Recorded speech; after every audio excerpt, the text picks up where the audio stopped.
Hey everybody, Jatt here with another edition of League of Learning. This week we are going to be talking about items because there were 20 item changes in the patch that we will be playing LCS on this weekend, so let's jump right in. First up, I want to talk about Runeglaive.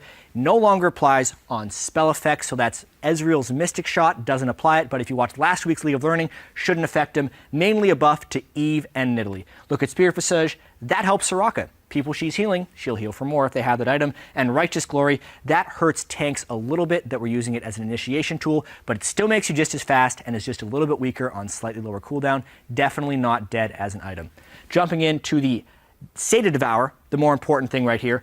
Big player in solo queue, maybe not a huge player in the LCS. Specifically, the stacking mechanics is what I want to look at right here. Epic monsters, that's Dragon and Baron, giving 5 stacks, and Scuttlecrab Crab giving 2 stacks, are the biggest things that pro players will have to control if they want to build this item. Kayle, I think, is the most powerful with this thing, followed by the rest of them who have a chance of seeing LCS play. It might take some time because the play style of the team has to change into a heavier jungler farm style in order to see it. But the power of this item when it turns on, as you've seen in solo queue, may warrant play in the LCS. Looking at the AP items now, the brunt of the changes. Let's compare the most common 3-item build we would see on the old build versus the new patch. So 7,900 gold for that old combo, 8,300 gold, but gold efficient stats across the board. So mainly the thing you have to take away from this is you can still build those as your first 3 items, but it will be more expensive and it will be worth it when you complete, but you won't be at the same power point until later on into the game. Also, Needlessly Large Rod now builds into 5 items instead of 3, which gives you flexibility.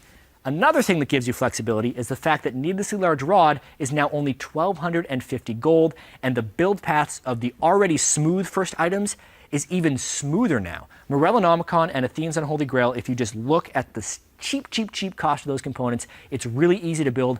Whenever you have to go back to base, you can always come back with more powerful items.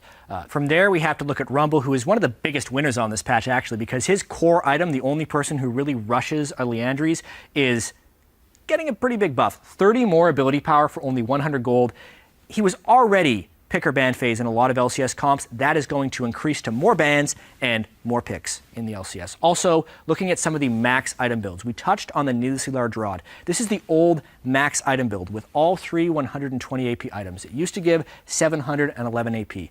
Now with those same items, because some of those items have been taken down a peg, it would max out at 696. So there are some other alternative build routes you could go. If you start Morellonomicon into the Seraph's Embrace, you get 787 ability power, or if you want to go all out into a bunch of mana, really slow power curve with a giant peak, you can get nearly 860 ability power if you go tier into Catalyst and then rush all those giant AP items. So a lot of different options you could see.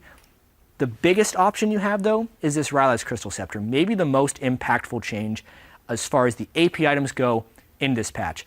Slows no longer stack, so Rylai's needed to change. But the biggest change here is the fact that the AoE slow is 40% for 1 second. And think about that potential on these potential champions. Ziggs ult, Xerath ult, those slow for 40% now. A lot of kind of cool interactions that if people are willing to experiment and find room in their build paths for the Rylai's, these could be absurdly powerful. These are the champions I picked out that have the biggest synergies with the Rylai's. Brand and Vel'Koz will also fit in there, but you only have so much space on the screen. This is the thing that could provide the most disruption, and I'm excited to see pros try out Rylai's in the LCS or in other pro leagues across the world. That will do it, though, for this League of Learning. There are a lot of items to cover, so I hope you learned something.